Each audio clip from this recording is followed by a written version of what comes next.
देखें, अभी जो टॉपिक स्टार्ट हो रहा है वो बहुत इंपॉर्टेंट, सबसे ज्यादा इंपॉर्टेंट है। Terminology, terms related to the different crop, अलग अलग क्रॉप के लिए अलग अलग टर्म यूज होगी।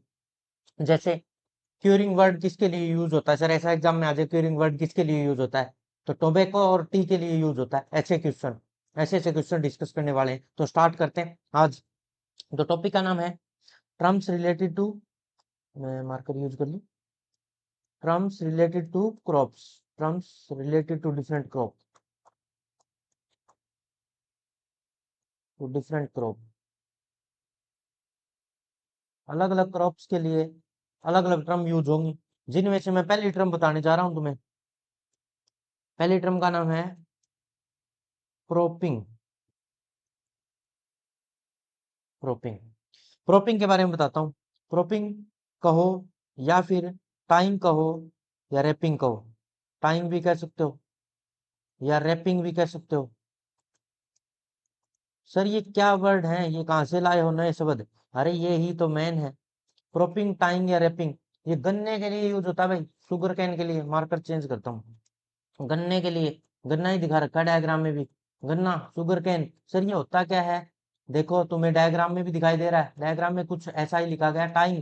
टाइम का मतलब होता है जब कुछ गन्ने के प्लांट्स को आपस में बांध दिया जाए, टाई कर दिया जाए, रैप कर दिया जाए या प्रोपिंग कर दी जाए। ऐसा क्यों करते हैं सर? ऐसा करने से कोई फायदा हो रहा? हाँ, देखो प्लांट बहुत गहरे उगे हुए थे, उनके अंदर से हवा पास नहीं हो पा रही थी, हवा पास ना होने की वजह से फोटोसिंथेसिस, ट्रांसपिरेशन वगैरह वगैरह कम हो रहे थे, और प्लांट की यील्ड की पैदावार थी वो कम होती जा रही थी। इस वजह से हमें क्या करना पड़ा पता है तुम्हें? हमें प्रूफिंग या टाइम या रैपिंग करनी पड़ी। गन्ने को बांध दिया, उसमें से गैप हुए, हवा निकले आराम से, तो फोटोसिंथेसिस अच्छे से हुए, फोटोसिंथेसिस अच्छे से हुए तो यील्ड ज्यादा होगी, प्रोडक्टिविटी अच्छी मिलेगी। अरे समझ में आ रहा है? तो गन्ने के अंदर शुगर केन में वर्ड आए रैपिंग, टाइपिंग, टाइपिंग नहीं, टाइम और प्रोपिंग, ये वर्ड किसके लिए यूज होते हैं? गन्ना शुगर केन के लिए यूज होते हैं सर, ताकि फोटोसिंथेसिस अच्छे हो, यील्ड ज्यादा मिले, प्रोडक्टिविटी को बढ़ाने के लिए, बेटर यील्ड के लिए ऐसा किया जाता है, ताकि गन्ने के प्लांट्स को बांध दे, उनमें से हवा आराम से पास हो सके। CO2 मेनली, CO2 O2 जो भी है उनको जरूरत है वो। सर एक बात बताओ, जो प्रोपिंग है ये कब की जानी चाहिए गन्ने के अंदर? अरे छोटे छोटे प्लांट में तो वैसे ही हवा पास हो रही है, तो बड़े होने के बाद कितने दिन के बाद? 210 दिन, 210 डे, 210 दिन। ठीक है भाई, 210 दिन के का जब प्लांट हो जाए तब जाके ये किया जाता है। अरे समझ में आ गया क्या? बहुत बढ़िया। यहाँ तक कोई डाउट है किसी को तो बता दे भाई। लीव्स को आपस में बांध देना क्या कहलाता है? प्रॉपिंग, टाइंग या रैपिंग। पहली टर्म क्लियर? बिल्कुल, आगे बढ़ जाऊं, कोई डाउट नहीं है? प्रॉपिंग आया भाई सभी को समझ में? आगे बढ़ते हैं नेक्स्ट स्लाइड की तरफ। हाँ, तो ये दिया टाइंग, रैपिंग और प्रॉपिंग के बारे में पूरा डिटेल देख लीजिए, बोल देता हूँ, पढ़ के सुना देते हैं तुम्हें क्या है ये। The tying, wrapping or propping are done in a sugarcane just to provide the mechanical support to the growth of the plant, to provide logging, उसको ग्रोथ अप करने के लिए। और एक गन्ना, गन्ने का जो खेत है वो गन्ने का कितना रहता है? गन्ने का दूसरा कंडीशन बताता हूँ तुम्हें। गन्ने के प्लांट है बहुत बड़े बड़े होते हैं, भारी होने की वजह से गन्ने से बचाने के लिए उनको आपस में पॉप कर दिया जाता है, पॉप कर दिया जाता है, इसको रैपिंग टाइम कहा जाता है। और एक इसमें से गैस का जो अमाउंट का डिस्ट्रीब्यूशन आसानी से, उसके फोटोसिंथेसिस अच्छे से, उसके यील्ड अच्छे से, उसके ये सभी कारण। Next, by wrapping the distribution of CO2 become easy, आसानी से जा सकती है, proper and all the plant through the field, field में से जाएगी। और नेक्स्ट जो पॉइंट है वो क्या है? फोटोसिंथेसिस अच्छे से होगा, फोटोसिंथेसिस। ठीक है सर, फोटोसिंथेसिस होने से फायदा, यील्ड, प्रोडक्टिविटी अच्छी मिलेगी, प्रोडक्टिविटी अच्छी मिलेगी। एक तो प्लांट को गिरने से बचाता है, एक उसमें से एयर का जो पास आउट होना वो आसानी से हो जाता है, फोटोसिंथेसिस के अच्छी से होके हमें क्या मिलती है? प्रोडक्टिविटी अच्छे से मिलती है। कोई डाउट है क्या यहाँ तक? बता दो भाई। हाँ, नेक्स्ट स्लाइड की तरफ बढ़ते हैं, इसको रफ किया जाए। सही समझ में आ रहा है भाई सभी को? आगे बढ़ते हैं। Wrapping, tying, propping in sugarcane, ये दिखा रखा डायग्राम। रैपिंग कैसे करते हैं, टाइम प्रोपिंग या शुगर केन में कैसे की जाती है? 210 दिन के बाद तैयार करने के बाद फील्ड में ऐसा किया जाता है। नेक्स्ट, ये क्या दिखा रखा है सर? ये तो बनाना का प्लांट दिखाया गया है सर। हाँ, बनाना का प्लांट दिखाया गया है। ये क्या कहना चाह रहा है सर? देखो इसमें जो बनाना के प्लांट होते हैं ना, वो भारी होने की वजह से गिरने का खतरा हो गया उनको, और उनको गिरने से बचाने के लिए हम सहारा देते हैं, उनको सहारा देते हैं, और उस प्रोसेस को हम कहते हैं, मार्कर का यूज करना पड़ेगा, प्रोपिंग। क्या कहते हैं? प्रोपिंग। प्रोपिंग, ठीक है सर। प्रोपिंग किसमें होती है? बनाना के अंदर। बनाना, बनाना के अंदर। ये किसके लिए होती है सर प्रोपिंग? सपोर्ट के लिए, सपोर्ट दी जाती है प्लांट को। सपोर्ट कैसे देंगे सर? जैसे ये बनाना का प्लांट है, ये खड़ा है, इसके दोनों साइड क्या? स्टिक, डंडी। डंडी की हेल्प से उसको खड़ा रहने में हेल्प मिलेगी, उसको कहते हैं प्रोपिंग यहाँ। ठीक है, तो देखो यहाँ डायग्राम में दिखाया भी गया है नीचे। मैं नेक्स्ट स्लाइड की तरफ जाता हूँ, तो मैं प्रोपिंग दिखाई देगी। सहारा देने के लिए, उसको सपोर्ट देने के लिए, उस प्लांट को गिरने से बचाने के लिए प्रोपिंग की जाती है बनाना के अंदर। प्रोपिंग इन बनाना, देखो दोनों तरफ ये लकड़ी लगाई गई है दोनों तरफ। ये छड़ है लकड़ी की, ये रही एक तो, और एक ये रही। इस प्लांट को गिरने से बचाती है। हर प्लांट जो भारी प्लांट उनके साथ ये किया जाता है, और इसी को हम क्या कहते हैं? प्रोपिंग। प्रोपिंग इन बनाना। अभी तो समझ में आया ना सभी को प्रोपिंग क्या होती है? सपोर्ट देने के लिए बनाना के प्लांट को गिरने से बचाने के लिए सर ऐसा किया जाता है, ताकि बनाना के प्लांट गिरे ना, और उनकी यील्ड पे, प्रोडक्टिविटी पे कोई फर्क ना पड़ जाए, इसलिए प्रोपिंग की जाती है बनाना के अंदर। और ऐसे ही प्रोपिंग टाइंग या रैपिंग गन्ने के अंदर थी सर, वो बांध के की जाती थी, ताकि उसमें एयर आसानी से पास उसके, वो गिरने से भी बचे। और 10 दिन के बाद किया जाता था। ठीक है सर, आगे बढ़ते हैं। नेक्स्ट टर्म, तो देखिए नेक्स्ट टर्म की तरफ बढ़ते हैं। ये रफ कर दूं। तो ये गन्ने का दिखा रखा है डी ट्रेसिंग। डी ट्रेसिंग क्या होता है सर? नेक्स्ट टर्म है डी ट्रेसिंग। इसको समझाता हूँ तुम्हें। जो गन्ना है ना, गन्ने के जो प्लांट है, उनके नीचे नीचे के जो सूखे हुई पत्तियां हैं, उनको हटा देना, और उनके साथ ही कुछ नीचे की हरी पत्तियों को भी हटा दिया जाए, उस प्रोसेस को डी ट्रेसिंग कहते हैं, या ड्रेसिंग भी कह देते हैं कुछ लोग। कुछ बुक में ड्रेसिंग भी लिखा मिला है, और डी ट्रेसिंग भी कहते हैं। तो लिखते हैं, चलो स्टार्ट करते हैं। D tracing. D tracing, D tracing क्या होता है सर? रिमूवल ऑफ, रिमूव करना। कौन सी पत्तियों को? नीचे वाली पत्तियों को। Removal of, removal of lower leaves, जो कि सूख चुकी, सूखी पत्ती रे, सूखी पत्तियों को हटाना, सूखी पत्ती को हटाना, प्लस हरी पत्ती भी, हरी पत्ती भी हटा दी जाएगी। हरी पत्ती क्यों सर? हरी पत्ती तो फोटोसिंथेसिस वगैरह वगैरह में हेल्प करती होगी प्लांट की। नहीं, ये नुकसान दे रही थी। कैसे? मैं समझाता हूँ। देख, गन्ने का खेत बहुत भारी हो चुका है, गहरा हो चुका है, उसमें बहुत सारी नीचे की पत्तियां अपने आप ही सूख रही हैं। वो सूखी हुई पत्तियां तो उसके साथ नुकसान ही कर रही है, उनको तो हटाया जाएगा। साथ में कुछ नीचे नीचे की ग्रीन पत्तियों को भी हटाया जाता है, के आसपास की। सर ऐसा क्यों किया जाता है? क्योंकि जो ऊपर का प्लांट है बहुत ज्यादा भारी होने की वजह से नीचे सनलाइट तो जा ही नहीं रही। सनलाइट नहीं जा रही तो वहां फोटोसिंथेसिस तो हो ही नहीं रही। फोटोसिंथेसिस नहीं हो रही तो वो पत्तियां बेवजह का उसका न्यूट्रिशन को खींच रही है। न्यूट्रिशन का लॉस हो रहा है प्लांट को, प्लांट की ग्रोथ अच्छे से नहीं, डेवलपमेंट में कुछ रुकावट पैदा करेंगे, इसलिए उन पत्तियों को हटा दिया जाता है। ऊपर ऊपर की कुछ छोड़ दी जाती है जिन पे सनलाइट गिर रही है। वैसे समझ में आया? इस प्रोसेस को डे ट्रेसिंग या ड्रेसिंग बोला जाता है। और ये किसमें किया जाता है? गन्ना, शुगर केन, गन्ना, याद रखें गन्ने के लिए दो टर्म आ चुकी। गन्ना, गुन्ना नहीं, गन्ना, शुगर केन। शुगर केन में अभी तो सर आपने बताया था प्रोपिंग, टाइंग। अरे मैं क्या लिख रहा हूँ यार? गन्ने के अंदर होता है क्या? डिट्रेसिंग गन्ने के अंदर, शुगर केन के अंदर। और प्रोपिंग टाइंग, या फिर क्या बोला था रे उसको? प्रोपिंग टाइंग या रैपिंग भी गन्ने के अंदर होता है। ऊपर से बांध देना, ये दिखा रखा है सर डायग्राम में। हाँ, प्रोपिंग टाइंग या फिर रैपिंग। और साथ में एक और आ गया शब्द डिट्रेसिंग। डिट्रेसिंग में नीचे की पत्ती को हटा दिया जाता है सर, ताकि उसके न्यूट्रिशन का लॉस कम और पैदावार अच्छे से मिले। ये भी एक प्रोसेस जो गन्ने में ही किया जाता है। और प्रोपिंग, अब ये भी बताया आपने, प्रोपिंग जो लकड़ियां हैं उनकी हेल्प से किसी प्लांट को सहारा देना। जैसे बनाना में प्रोपिंग की गई सर, उसमें सहारा दिया जाता, सपोर्ट दी जाती है, बनाना प्लांट गिर ना जाए। तो ये टर्म पढ़िए। अभी आगे बढ़ते हैं नेक्स्ट स्लाइड की तरफ। ये रफ कर दिया जाए।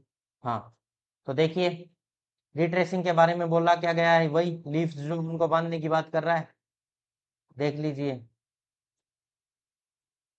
हाँ, detrashing refer to the removal of unwanted bottom dry and green leaves in regular interval पे उनको हटा दिया जाता है। Sugarcane stalk bear a large number of leaves, 30 से 35 equal to the number of internode under under good management system में। जो 30 से 35 लीव्स है नीचे की, उनको हटाया जाता है। However all these leaves are not productive. फायदा नहीं दे रही, तो कोई प्रोडक्टिविटी नहीं थी। ओनली टू टॉप 10 और 8 leaves are required for the optimum photosynthesis के लिए ऊपर की 8-10 पत्तियां ही चाहिए। Detrashing should should be taken up the sugarcane कब की जाती है, ये याद रखना भाई, ये इंपॉर्टेंट है, ये एग्जाम में आएगा इस साल, मैं इस पे स्टार लगा रहा हूँ, यह आ सकता है। रिट्रेसिंग कब की जाती है? 150 दिन 150 days after the planting, plant को तैयार होने के 150 डेज के बाद ऐसा किया जाता है। जबकि 210 डेज 210 दिन के बाद क्या की गई थी, याद है तुम्हें? टाइंग, रैपिंग या प्रोपिंग तो गन्ने के अंदर हुई थी कब? 210 दिन के बाद। और 150 दिन के बाद क्या की जाती है उसके अंदर? रिट्रेसिंग की जाती है, नीचे के पत्तों को हटाया जाता है सर। ठीक है, there it could be done by monthly interval depending on their labour availability. वहां पे लेबर जिनका मिल रही है, लेबर मिल रही है तो अच्छे से उसको मंथली या बाई मंथली 2 मंथ के बाद 1 मंथ के बाद ऐसा करवा देना चाहिए ताकि अच्छे से प्लांट ग्रोथ कर सके। नीचे दोबारा आती है तो उनको हटा देना चाहिए, न्यूट्रिशन को अब्जॉर्व करेंगी बेवजह ही, उनको हटा दोगे न्यूट्रिशन का लॉस कम होगा, प्लांट की यील्ड पैदा तगड़ा होगा, प्लांट स्ट्रॉन्ग हो जाएगा। तो डिट्रेसिंग गन्ने के लिए यूज होता है sir.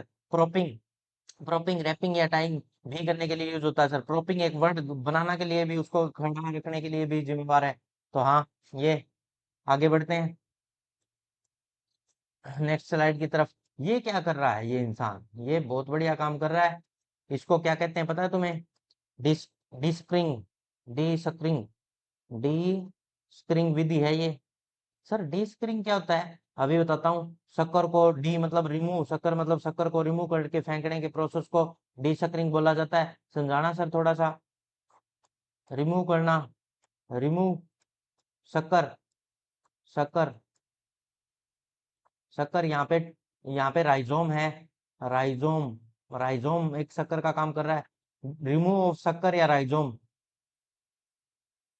Side to the main plant of बनाना।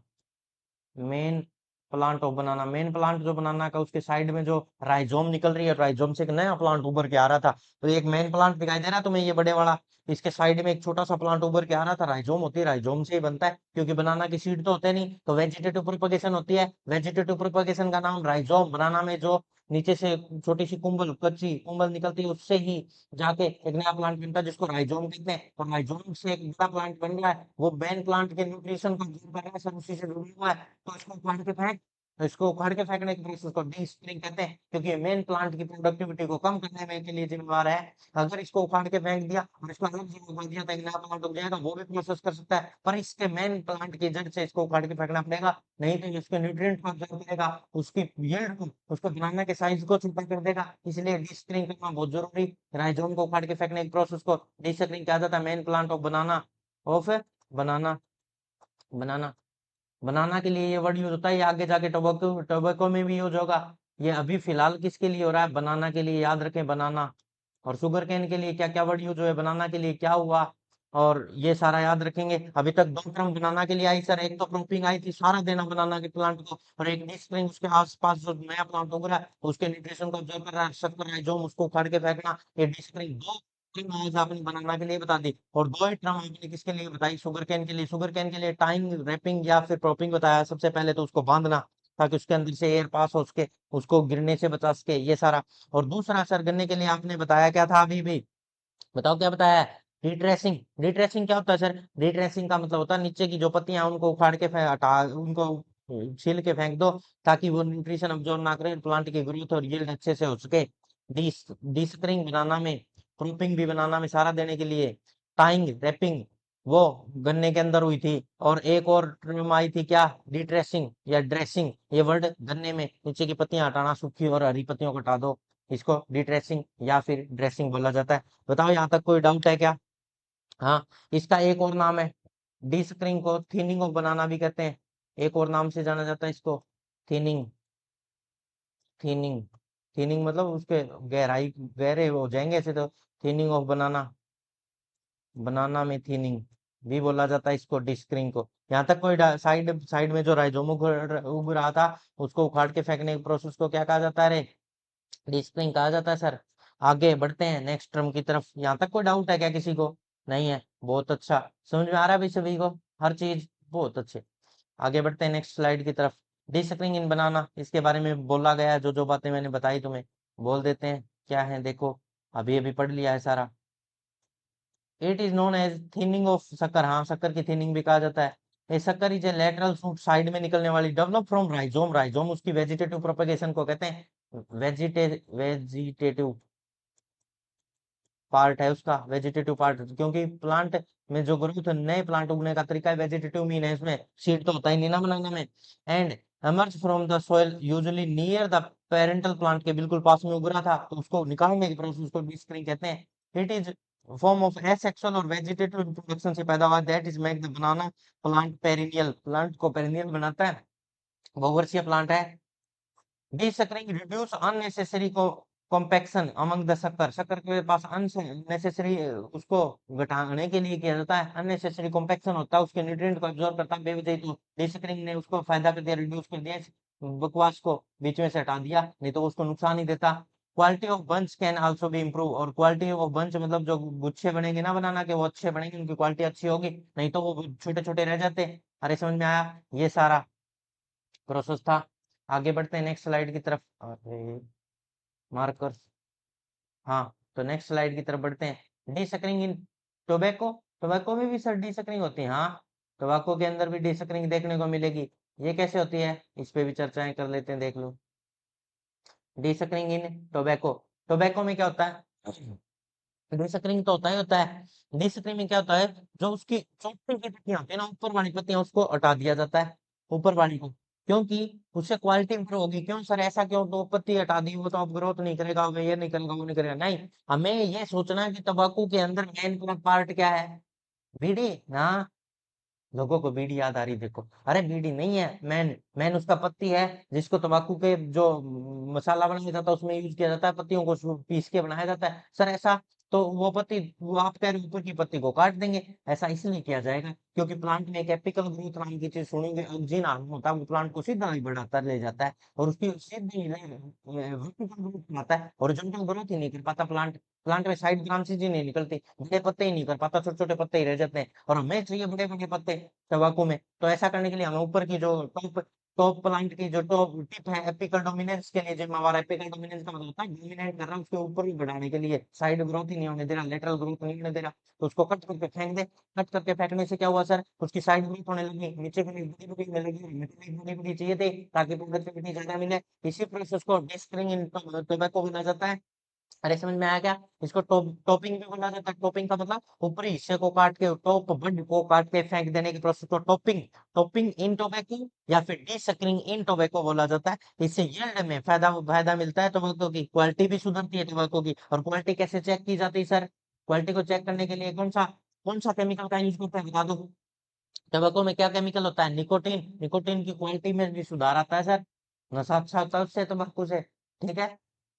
बीड़ी का बस जबरदस्त हो जाता है, पिया करो, अरे मारूंगा, ऐसा कुछ भी नहीं है, बीड़ी शराब आदि से दूर रहें और पढ़ते रहें, ठीक है। और फिर सर तंबाकू के बारे में बताइए, क्यों रहा हो, बताना पड़ता है, एग्जाम में आ रहा है, मजबूरी है, ठीक है। डिसकरिंग इन टोबैको, अभी ये समझ में आया, ऊपर के टॉप बट को काट के फेंक देना, एपिकल डोमिनेंस को हटाना सर, नहीं तो वो सीधी ग्रोथ करेगा, लेटरल ग्रोथ नहीं करेगा, लेटरल ग्रोथ नहीं होगी तो प्लांट के लिए बड़े बड़े नहीं होंगे, और हमारी yield कम हो जाएगी, क्वालिटी भी कम हो जाएगी, क्वालिटी को सुधारने के लिए, प्रोडक्टिविटी को सुधारने के लिए डिसकरिंग इन टोबैको भी करनी पड़ती है। डिसकरिंग अभी अभी बनाना में पड़ी थी, अब किस में पढ़ रहे हैं, टोबैको में, बनाना के राइजोम को साइड में से उखाड़ने का प्रोसेस, और टोबैको को ऊपर से कट करने का प्रोसेस अलग अलग है, देसी टोबैको की अलग है, बनाना की अलग है। तो हाँ सर बताओ, अब when the plant are top apical dominance is broken, जो एपिकल डोमिनेंस हो रही थी उसको तोड़ने के लिए lateral buds called the sucker develop, ठीक है सर।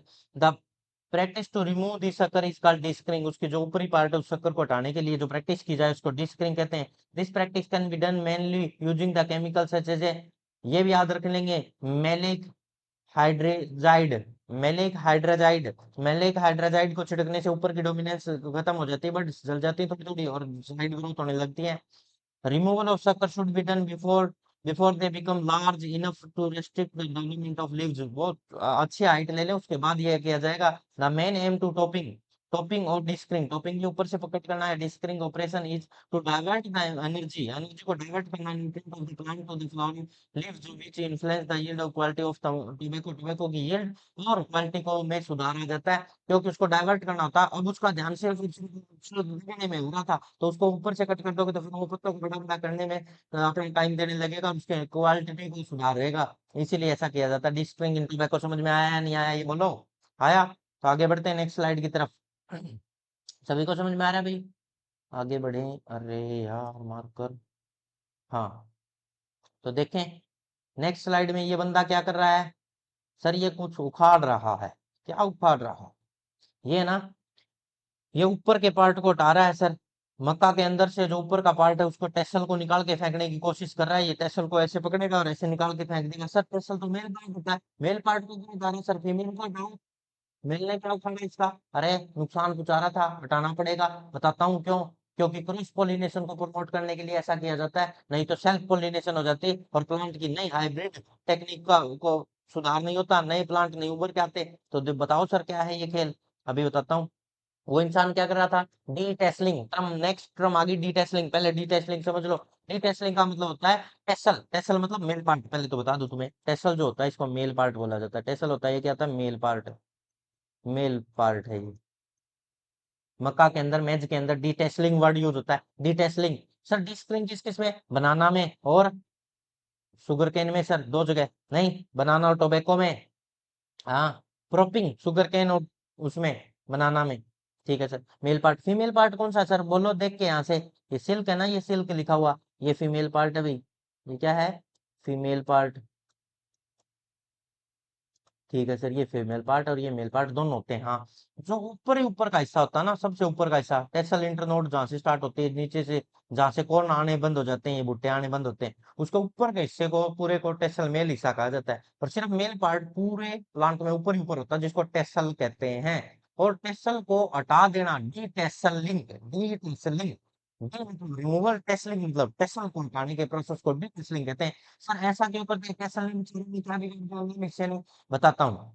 अब फीमेल नीचे है ना, बहुत सारे कौन लगे हुए हैं, भुट्टे लगे हुए हैं इनके, ये जो ये एयर लाइक स्ट्रक्चर आई हुई है, इनको क्या कहते हैं हम, फीमेल हिस्सा कहते हैं, सिल्क सर। और इनके ऊपर आके, ऊपर से पोलन ग्रेन आके गिरेंगे, यहाँ से पोलन ग्रेन आके यहाँ से गिरेंगे, ऐसे ऐसे इनके ऊपर गिरेंगे, हाँ सर आके गिरेंगे, और पोलिनेशन हो जाएगी। ये तो सब पोलिनेशन उसी प्लांट के करेक्टर आ गए सर इसके अंदर। और हम चाहते हैं कि क्रॉस पोलिनेशन दूसरे प्लांट के कोई बढ़िया करेक्टर आए इसके अंदर। तो ऐसा करने के लिए हमें उस मेल पार्ट को उखाड़ के वहां से फेंकना पड़ेगा, फिर क्रॉस पोलिनेशन दूसरे प्लांट के साथ हो पाएगी पॉसिबल, और नए हाइब्रिड करेक्टर आ पाएंगे, नए नए करेक्टर आ पाएंगे, नहीं तो उसी प्लांट के करेक्टर आ जाते। तो हमें सेल्फ पोलिनेशन से बचने के लिए, क्रॉस पोलिनेशन को प्रमोट करने के लिए क्या करना पड़ा, डिटैसलिंग करना पड़ा मैच के अंदर। और सर एक टर्म हो रहा है कि मैच के लिए, मैच के लिए एक तो डिटैसलिंग वर्ड याद रखिएगा, किसमें होता है डिटैसलिंग, मक्का में टेसल होता है, उसको हटाना। और एक सिल्किंग वर्ड भी आएगा, सिल्किंग आएगा भूल जाओगे। सर सिल्किंग क्या होता है, सिल्क फीमेल पार्ट का होना, फीमेल पार्ट का डेवलप होना, फीमेल पार्ट का डेवलप होना। और फीमेल पार्ट को क्या कहते हैं, अभी भी बताया मैंने, देखो यहाँ क्या लिखा हुआ था, सिल्क, सिल्क का डेवलप होना क्या कहलाता है, सिल्किंग। और डीटेसलिंग मतलब टेसल को रिमूव करने के प्रोसेस को, ताकि क्रॉस पोलिनेशन हाइब्रिड प्लांट को पैदा किया जा सके, और इस ब्रीड पैदा करने के लिए ऐसा किया गया है। और डीटेसलिंग कब करनी चाहिए सर, टेसल फिर 14 डे, अप टू 14 डे का हो जाए ना, 14 डेज का टेसल हो जाए। Detasseling is done every day from the emergence of tassel up to 14 days, यहाँ लिखा है ना। डी टेसलिंग कब करनी चाहिए, 14 डेज का हो जाए वो टेसल, तब जाके करनी चाहिए। बाकी सारी बातें क्रॉस पोलिनेशन को प्रमोट करते हैं, पोलिनेशन होती है वो सेल्फ पोलिनेशन हो जाती है, इसलिए हम किसको रिमूव कर देते हैं, टेसल को रिमूव कर देते हैं। ये सारा डिटेल समझ में आया भी सभी को? आगे बढ़ते हैं। D tasseling in maize and silking word also used in maize, ये दोनों शब्द समझ में आगे भी सभी को? आगे बढ़ना जाए तो फिर सब क्लियर होता जा रहा है सही, डिटेल में? हाँ सर। ये क्या दिखा दिया सर, ये देख, ये है ग्राउंड नट का प्लांट है, ये ग्राउंड नट है ये। मार्कर अलग लेना पड़ेगा, ये ग्राउंड नट है सर, ये ग्राउंड नट। ठीक है सर। तो ग्राउंड नट में सर ये क्या हो रहा है, देखो यहाँ येलो येलो फ्लावर से नजर आ रहे हैं, हाँ सर ये आ रहे, ये आ रहे। और इसमें क्या होता है, फर्टिलाइजेशन हो जाती है, इस येलो फ्लावर में क्या हो जाती है, फर्टिलाइजेशन। ठीक है सर, फर्टिलाइजेशन होगी, फर्टिलाइजेशन होने के बाद ये जो इसका, इसके अंदर का जो पार्ट है फीमेल ओवरी, वो डेवलप होकर एक कांटा बना लेते हैं, एक कांटा स्पाइक बना लेते हैं। देखो तुम्हें स्पाइक्स नजर आ रहे होंगे यहाँ, ये कांटे से, ये रहे स्पाइक, ये रहे। ये कांटे से नजर आ रहे हैं स्पाइक्स, और ये स्पाइक्स बाद में बड़े हो गए, ये देखो ये रहे स्पाइक्स, और ये नीचे जाके मिट्टी में धस जाते हैं, नीचे जाके मिट्टी में फंस जाते हैं। और इसको ना, इस स्पाइक्स को, इस कांटे को पैग कहते हैं। क्या कहते हैं इस कांटे से को? पैग। ठीक है, और इस पैग का मिट्टी के अंदर पेनिट्रेट करना, मिट्टी के अंदर पेनिट्रेट करना, और ताकि वो मूंगफली मूंगफली की जो पॉड बना, उसके बाद में ये पॉड बनेंगे। ये जो पहले तो ऊपर ही फर्टिलाइजेशन हुई, फिर वो नीचे का पैग बना, फिर वो पेनिट्रेट किया, और पैग का नीचे जाके पेनिट्रेट करने के प्रोसेस को पैगिंग कहते हैं। पैग का नीचे जाके ग्राउंड में मूंगफली का बता रहा हूँ, पैगिंग। पहले पैग बनता है, फिर ग्राउंड में मूंगफली बनती है। पहले पैग बना के देता है, फिर साथ में मूंगफली खाता है। अरे समझ में आ रहा है क्या? पैग पहले लिया जाता है क्या? हाँ, तो वो पैग, पैगिंग, पैगिंग वर्ड में जो है पैग का जड़ को कांटा सा बना उसका नीचे चुभना, पैगिंग कहलाता है। फिर बाद में पोर्ट बनता है सर, बाद में पोर्ट बनता है, उसको क्या कहते हैं? पोपिंग कहते हैं सर उस ट्रम को। देखो इसमें पहला ट्रम तो आ गया पैगिंग, तो लिख दो पैगिंग। पैगिंग वर्ड किसके लिए? ग्राउंड नट के लिए यूज हुआ सर। और बाद में वो नीचे जाके पेनिट्रेट कर गया, जो पैग है उसको पैगिंग कहते हैं। एक होता है सर पोपिंग, पोपिंग वर्ड भी इसके लिए यूज होता है। हाँ, पोपिंग। पोपिंग में क्या होता है, जो पोड होता है ना, पोड, उसमें दाना ही नहीं बनता, खाली मूंगफली निकले ना, उसको खाली निकल जाए, खाली मूंगफली, खाली मूंगफली को पोपिंग कहा जाता है। ठीक है सर। बहुत बार धोखा दे जाती है मूंगफली, फोड़ते हैं अंदर दाना ही नहीं है। मूंगफली में दाना नहीं, हम तुम्हारे मामा नहीं, ऐसी ऐसी बात हो जाती है। पॉपिंग कहते हैं उसको। ठीक है, पॉपिंग, मूंगफली का खाली निकलना। और पैग, पहले पैग आया है फिर पॉपिंग आई सर। पहले पैगिंग आई, क्योंकि पैग बना तभी तो बाद में मूंगफली खाएगा, चखना आया याद? हाँ, तो आगे बढ़ते हैं। पहले पैगिंग मतलब वो जो पैग बना, काटा बना, उसका नीचे चुभना, क्या कहलाता है? पैगिंग। फिर उसके अंदर पोर्ट का बनना, पोर्ट खाली निकल जाए तो उसको पॉपिंग। पॉपिंग और पैगिंग यूज मूंगफली, ग्राउंडनट, ग्राउंडनट ये आएगा एग्जाम में, आ सकते हैं ऐसे। ठीक है, डिस्करिंग किसके लिए यूज हुआ, पोपिंग किसके लिए हुआ, क्यूरिंग किसके लिए हुआ, ऐसे पूछा जाएगा। Day tracing, D D D tracing बताओ किसके लिए यूज हुआ था, बताओ? गन्ना के लिए सर, नीचे की पत्तियां हटाना। डिस्करिंग किस किसके लिए यूज हुआ, बताओ? डिस्करिंग सर, एक तो बनाना, और दूसरा डिस्करिंग किसमें? टोबैको। दोनों में डिस्करिंग की गई थी, ताकि यील्ड को बढ़ाया जा सके, प्रोडक्टिविटी को बढ़ाया जा सके। हाँ, ऐसे यही तो वर्ड हमें याद करने। और एक और बात बताता हूँ, मूंगफली के अंदर खास इंपॉर्टेंट, इनको रफ करता हूँ पहले। हाँ, इनको रफ कर देता हूँ, फिर बताता हूँ एक अच्छी सी बात जो कि एग्जाम में आई हुई है, बहुत सारे बड़े एग्जाम में आई है, और वो बतानी बहुत जरूरी है। ये रफ, और ये वो बात। देखो भाई, एक तो फ्लावर आया था सर सबसे पहले, फिर पैग बना, और फिर ग्राउंड नट। तो इनमें सब में बताओ, सबसे पहले फ्लावर आया सर, हाँ फ्लावर। फिर आया क्या? पोड। ठीक है सर। और फिर क्या आया? पैग आया था यार दूसरे नंबर पे, पोड कहाँ से आया? पैग। और फिर आया पोड। ठीक है सर। तो इनका जो रेशियो था ना, 7:4, रेशियो 1, 7:4:1, ये याद रख लें। फ्लावर अगर 7 है, तो उनमें से पैग सिर्फ कितने बन पाएंगे? टोटल 4 ही बन पाएंगे। अगर 7 का रेशियो है 700, तो उनमें से 400 ही पैग बन पाएंगे, और उन 400 में से फिर 100 ही क्या बन पाएंगी? पोड बन पाएंगी, डेवलप होंगी। अरे समझ में आ रहा है क्या? अगर 7 फ्लावर है, तो उनमें से 4 ही पैग बनते हैं, और 4 में से एक ही पोड तक पहुंच पाता, मूंगफली बनता है। समझ में आया? तो ऐसे मान लो 7,000 है, 700 है, 700 में से 400 बैग बनेंगे, 400 में से 100 ही पोर्ट बन पाएंगे। समझ में आ रहा है क्या? ये रेशियो याद रख लें, एग्जाम में आया हुआ है, एक बार मैंने देखा है। कोई डाउट है क्या यहाँ तक भाई? सभी को, किसी को भी डाउट है तो वो बोल सकता है। हम्म सही चल रहा है, बहुत बढ़िया। आगे बढ़े, और बातें करते हैं। हाँ हाँ हाँ हाँ, रफ किया जाए बिल्कुल। ग्राउंडनट, ऐसे क्यों, सारा ही कर दो। हाँ जी, आगे बढ़ते हैं, देखना। हम्म तो नेक्स्ट स्लाइड की तरफ बढ़ते हैं। नेक्स्ट स्लाइड में कुछ नहीं है सर, गायब है, कुछ बताओ। हाँ, बता देते हैं। जीनिंग, जीनिंग टर्म आ गई भाई, जीनिंग। हाँ सर, जीनिंग आ गया। जीनिंग क्या होता है सर? कपास में किया जाता है, कॉटन के लिए वर्ड यूज होता है जीनिंग। सर ये क्या होता है? जो कॉटन अगर तुमने देखी हो, तो उसको अगर लाते हैं निकाल के, तो जो कॉटन होती है ना, उसके ऊपर रुई होती है, बहुत सारी रुई। और उस रुई को हटाना, सीड से उस रुई को अलग करने के प्रोसेस को क्या कहते हैं? फाइबर को अलग करने का, removal of fibre from the seed. क्या होता है? रिमूवल, ये याद रखें, removal of fibre from seed of cotton, from seed of cotton. ये इसके लिए इंडस्ट्री लगी होती है जहाँ पे रुई को अलग कर लिया जाता है और उसको अलग कर लिया जाता है।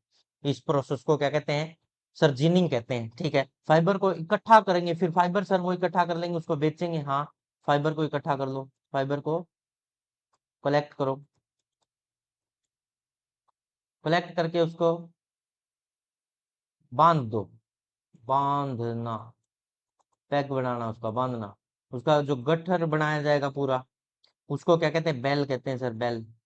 और उसको इकट्ठा जैसे ऐसे ही बेचोगे तो बहुत जगह को कवर करेगा, तो उसको बिल्कुल कंप्रेस करके एक बेल बना दिया जाता है, बंडल की फॉर्म में बनाया जाता है, उस बंडल को बेल बोला जाता है। और वो बेल कितने केजी का होता है? 170 केजी का होता है, कॉटन के लिए 170, और जूट के लिए बात करें तो 180, उसको बेल बोलते हैं।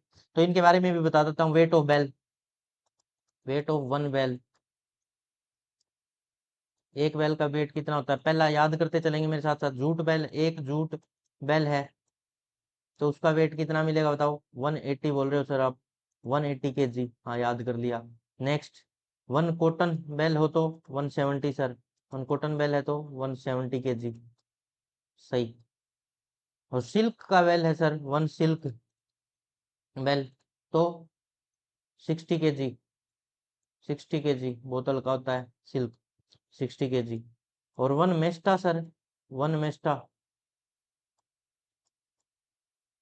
वन मेस्टा फाइबर ही होता है, और इसको 180 भी कहते हैं कहीं कहीं, और 181 भी कह देते हैं। ठीक है सर, वन मेस्टा हो गया। इसके बाद one silk, silk bale, India के अकॉर्डिंग देखा जाए ना, इंडिया में, इंडिया में ये 50 केजी का ही होता है, इंडिया, ये सिर्फ और सिर्फ 50 केजी का ही देखने को मिलता है। तो याद हो जाए भाई, कॉटन में से, कॉटन का जो जो पार्ट है सर, उसमें से रुई को अलग करना, उसके फाइबर को अलग कर लेना, और उसके सीड को अलग करने की प्रोसेस को क्या कहते हैं सर? जिनिंग कहते हैं। जिनिंग में वो जो रुई है वो अलग होगी, सीड अलग हो गया, सीड को अलग पार्ट में भेज दिया जाएगा बिक्री के लिए, फाइबर को अलग, और उस फाइबर को कलेक्ट करके, कंसंट्रेट करके, इकट्ठा करके, कंप्रेस करके एक बेल बना लिया जाता है। और वो 180 केजी का होता है अप्रोक्स, वो बेल बहुत भारी होता है, और उसको बेल कहते हैं। और एक जूटन बेल की बात करें, जूट के बेल की बात करें तो 180, कॉटन की बात करें 170, अगर सिल्क की बात करें 60, और इंडिया में बात करें तो 50। मेस्टा होता है 180 या 181 केजी का, ये याद रह जाएगा पूरा पार्ट। हाँ, बहुत बढ़िया। तो आगे बढ़ते हैं नेक्स्ट स्लाइड की तरफ। हाँ भाई, याद हो रहा है सभी को? आगे बढ़े।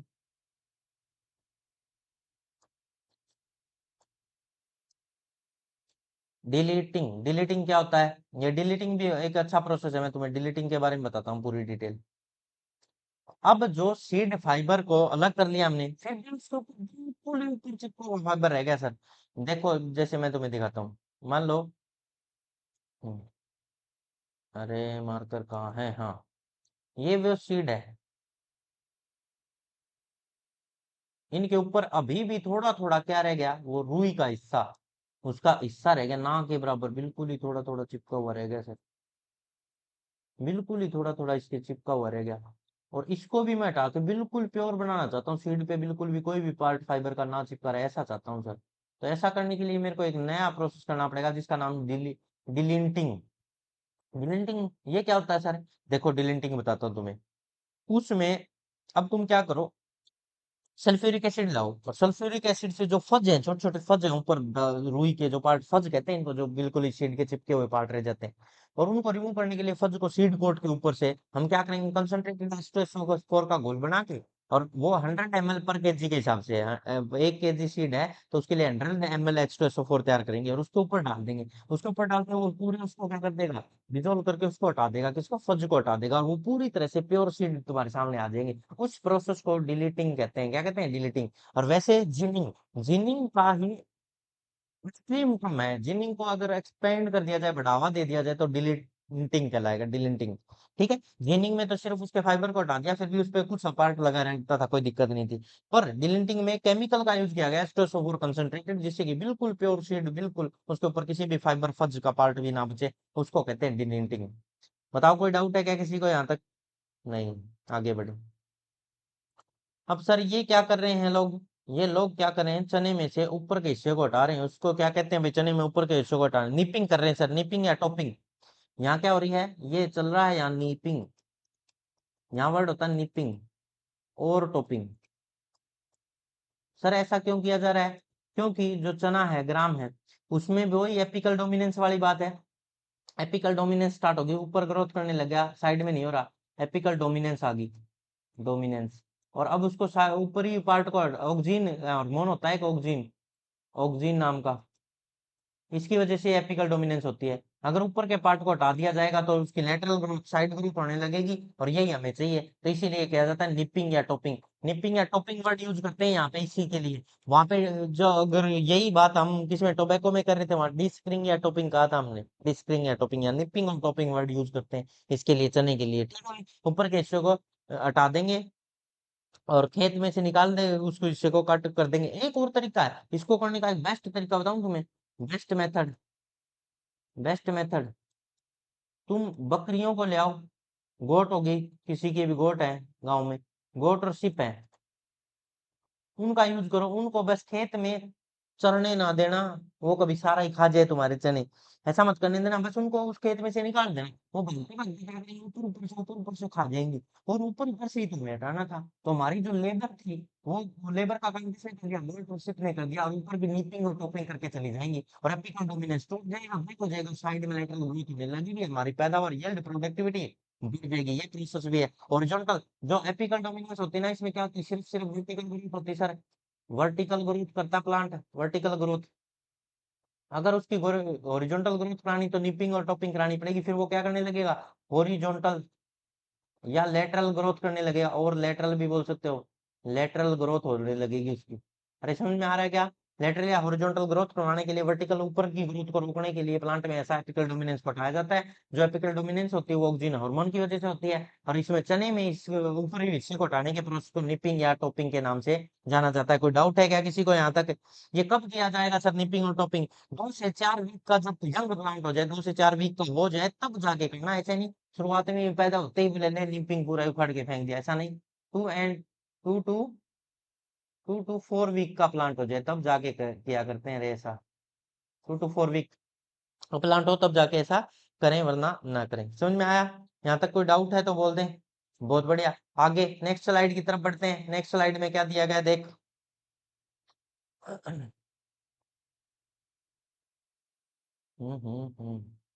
निपिंग आया समझ में? निपिंग और टॉपिंग इन ग्राम, ये बोल भी रखा है जो मैंने पढ़ाया अभी तुम्हें। निपिंग और टॉपिंग ग्राम में क्या है, उसके बारे में फुल डिटेल दिया गया है, देखिए। Nipping, removal of the tip of the young branch gram plant when it is 2 to 4 week old is known as nipping और टॉपिंग। ये देखो ऊपर के हिस्से को, इसको इतने इतने को हिस्से को कट करके फेंक दिया जाए तो नीचे लेटरल ग्रोथ करके बढ़िया प्लांट यील्ड और पैदावार, प्रोडक्टिविटी अच्छी मिलेगी। अरे समझ में आ रहा है क्या सभी को? बहुत बढ़िया। आगे बढ़े नेक्स्ट स्लाइड की तरफ। क्यूरिंग, क्यूरिंग क्या होता है सर? क्यूरिंग भी बता देता हूँ, देखो। ये किया जाता है कि सिर्फ किसमें, टोबैको और टी के अंदर क्यूरिंग किया जाता है। क्यूरिंग का मतलब क्या होता है सर? सुखाना यार, सिंपल सी बात है, सुखा दो। किसी भी फसल को तोड़ के उसको सुखा दो, फिर बाद में फर्मेंटेड करके हम चाय पीते रहते हैं, टोबैको ऐसा ही रहते हैं। क्या कहते हैं, क्यूरिंग का मतलब होता है सुखाना, बस सिंपल सा बात है, सुखाना, ड्राई करना, सुखाना। और पत्तियों को सुखाना क्या कहलाता है? टोबैको की पत्तियों और चाय की पत्तियों में ऐसा किया जाता है, और कहीं नहीं की जाती क्यूरिंग। क्यूरिंग में सर जो हमें चाय देखते हैं, black T, green tea, yellow T, अलग अलग टी होती है। तो वो जो टी हमारे सामने ब्लैक टी आती है, हम दूध मिला के पीने, वो दूध मिला के पीने के लिए होती ही नहीं। वो ब्लैक पीने के लिए होती है, वो फर्मेंटेड होती है, फर्मेंटेशन, उसको गला सड़ा के बनाया गया बाद में रे। फर्मेंटेशन प्रोसेस से जो ब्लैक टी आ रही, वो लीफ नहीं है हमारे सामने जो आ रहे हैं। अरे समझ में आया क्या? इसको कहते हैं क्या, क्यूरिंग। टोबैको और टी में ऐसा किया जाता है, ग्लास चढ़ा के तैयार की जाती है, और उसको फर्मेंटेशन विधि से तैयार किया जाता है। पहले उसको क्यूरिंग किया जाएगा, सुखाया जाएगा, फिर उसका फर्मेंटेशन किया जाएगा। हाँ, तो अब आगे बढ़ते हैं इसी में। तुम्हें दिखाता भी हूँ वो डायग्राम, कैसी कैसी दिखाई देती हैं। ये ऐसे क्यूरिंग इन टी, देखो इनको सुखा लिया गया, पत्ती लाए और उनको सुखा दिया, पहले ऐसी ग्रीन थी और बाद में सूखने के बाद कैसी होगी देखो। अरे समझ में आ रहा है क्या? और टी, टाइप ऑफ टी तुम्हें पता ही है, ग्रीन टी होती है, ब्लैक टी होती है, व्हाइट, येलो, रेड, बहुत प्रकार की टी है सर, फर्मेंटेशन से बनी है। क्यूरिंग इन टोबैको, टोबैको में भी क्यूरिंग करके सर ये क्या बना दी, बीड़ी बना दी ना। ये बीड़ी नहीं है जो तुम्हारे सामने, ये सिगार है। ये बहुत महंगा होता है, 150-200 रुपए का एक मिलता है, कम से कम बोल रहा हूँ, और महंगे भी बहुत मिलते हैं। और इसमें बेस्ट क्वालिटी का टोबैको डाला जाता है, जो कि क्यूरिंग से डायरेक्ट तैयार हुआ हुआ टोबैको इसमें डाला जाता है, क्वालिटी बेस्ट होती है निकोटीन की इसके अंदर। और इसको जो कुछ जो व्यवसायिक लोग होते हैं, जैसे राजकुमार की फिल्म देखी हो तुमने, पुरानी फिल्में, गेंडा स्वामी वाली, हाँ, उसमें जो वो पीते हैं ना सिगार, वो सिगार है। और इसमें गुड क्वालिटी का तंबाकू होता है, इसको खींचने में जोर नहीं आता। जैसे बीड़ी है, उसको खींचने में यहाँ से गाल धस जाती है, पर इसको खींचने में कोई जोर नहीं आता, बहुत आसान होता है पीना इसको। क्या मैं इसकी मशहूरी कर रहा हूँ ना? ये पीना नहीं है तुम्हें, कभी जाके पीने लग जाओ, ऐसा नहीं करना। परंतु हाँ, मैं बता रहा हूँ क्यूरिंग प्रोसेस से जो टोबैको तैयार होता है वो गुड क्वालिटी का होता है। और जो बीड़ी में डाला जाता है उसमें कचरा, सब कुछ पार्ट डंठल सब होते हैं, पर इसमें प्योर लीफ का पार्ट होता है। और इसको खींचने में जोर नहीं आता, बहुत सॉफ्ट होता है। ठीक है, क्यूरिंग। तो क्यूरिंग प्रोसेस समझ में आ गया। क्यूरिंग बस सिर्फ याद रखो किसमें दो में होती है सर, एक तो टोबैको में और एक टी में होती है। टी को भी सुखा लिया जाता है, इसको भी सुखा लिया जाता है, फिर इनका कलर ही बदल जाता है, पहले ग्रीन होते हैं फिर डार्क कलर हो जाता है, और जो इनके अंदर स्टार्च होता है वो शुगर में बदल जाता है सर। और कलर वेनिश होके बिल्कुल ही डार्क सा हो जाता है, ऐसा जैसा दिखाई दे रहा है आपके सामने, ब्राउनिश ब्राउनिश कलर। हाँ, तो आगे बढ़ते हैं। क्यूरिंग के बाद नेक्स्ट टर्म आ रही है रेस्टिंग, स्ट्रिपिंग और रिबोनिंग।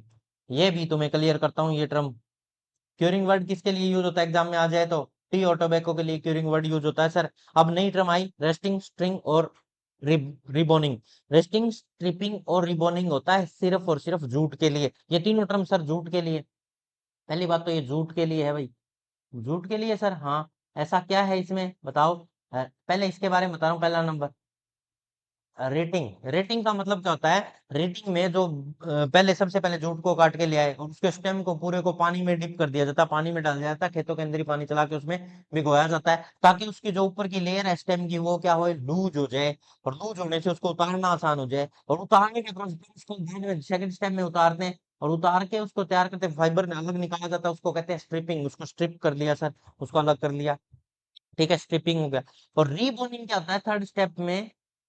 जो रिबोनिंग होती है ना, उसमें जो स्ट्रिप किया हुआ भी स्टेम होता है उसके ऊपर भी कुछ फाइबर चिपका रहता है, उस फाइबर को हटा के स्टेम को दोबारा से लूज करना, पानी में वापिस डालना और फिर हटाना, इसको रिबोनिंग कहा जाता है। अरे समझ में आ रहा है क्या? दोबारा अगेन अगेन करना रिबोनिंग कहलाता है। तो ये इसके बारे में पढ़ते हैं, जूट के बारे में। पानी में डालना जूट को, लूज करना और आसानी से निकालने के लिए फाइबर जूट ब्लास्ट। जूट को बास्ट भी बोला जाता है। बास्ट फाइबर जो कहते हैं जूट ही होता है। और उसको बास्ट को आसानी से निकाल सके पहले उसको पानी में भिगो के रखा जाता है, लूज किया जाता है, फिर फाइबर ब्लास्ट बास्ट को बाहर निकालने के प्रोसेस को स्ट्रिपिंग कहते हैं सर। और स्टेम को भिगो फिर फाइबर उतारो, भिगो के फिर फाइबर उतारो, फिर पानी में डाल दो, इसको रिबोनिंग कहा जाता है सर। वापिस पानी में डाल देना, रिबोनिंग। कोई डाउट है क्या यहाँ तक? अब इसके बारे में डिटेल में लिखा है, वो भी पढ़ा देता हूँ, देखिए जरा। रेटिंग। रेटिंग क्या होता है? जूट के लिए होता है सर। रिबोनिंग भी, स्ट्रिपिंग भी, ये तीनों वर्ड जूट के लिए यूज होते हैं। ये वर्ड भी तो याद रखने हैं हमें। किसके लिए? क्यूरिंग किसके लिए होता है? टोबैको और टी के लिए सर। डिस्क्रिंग किस किस के लिए हुआ है? टोबैको और बताओ किसमें था सर? बनाना में।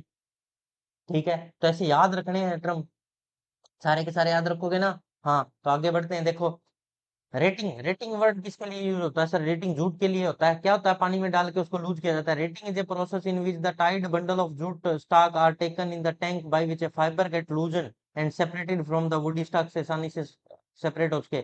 The bundle is steeped in water at least 60 to 100 centimetre depth में उनको डुबो दिया जाता है जूट, और जूट के अंदर से रेटिंग मिलता है। रेटिंग प्रोसेस किसके अंदर मिलता है? जूट के अंदर, पहली बात याद। फिर ये देखो, ये इंसान क्या कर रहा है, उसको जो पानी में से निकाल निकाल के उसके फाइबर को अलग कर रहा है, उसके जो बास्ट है उसको हटा रहा है। और बास्ट को हटाने के प्रोसेस को क्या कहते हैं? बास्ट को हटाने के प्रोसेस को ही तो क्या कहते हैं बोलो? स्ट्रिपिंग कहते हैं सर। पहले क्या की जाएगी? रेटिंग, फिर रेटिंग के बाद क्या की जाएगी? स्ट्रिपिंग। स्ट्रिपिंग कर रहा है, उसके बाद नेक्स्ट स्लाइड में बढ़ते हैं, फिर क्या करेगा? रिबोनिंग। स्ट्रिपिंग, फाइबर एक्सट्रैक्ट करना, फाइबर को अलग करने की प्रोसेस को स्ट्रिपिंग कहा जाता है सर। देखो, stripping is the process removing of fibre from the stock after the completion of the retting. Retting होने के बाद, वो लूज होने के बाद उसको हटाने के प्रोसेस को क्या कहा जाता है? स्ट्रिपिंग कहा जाता है sir. Fibre are removed from the stock, और ये किसके अंदर मिलती है टर्म भी? जूट के अंदर। तो याद। आगे बढ़ते हैं नेक्स्ट स्लाइड की तरफ। अब रिबोनिंग। रिबोनिंग क्या करता है? वो वापिस से उसको पानी में डालता है दोनों प्रोसेस होने के बाद, और फिर हटाता है। पहले मैं इनको रफ कर दूं, अभी बताता हूँ। हाँ, तो रिबोनिंग में क्या करता है? फिर से पानी के अंदर डालता है, उसको भिगोने के बाद फिर से पानी में डालना।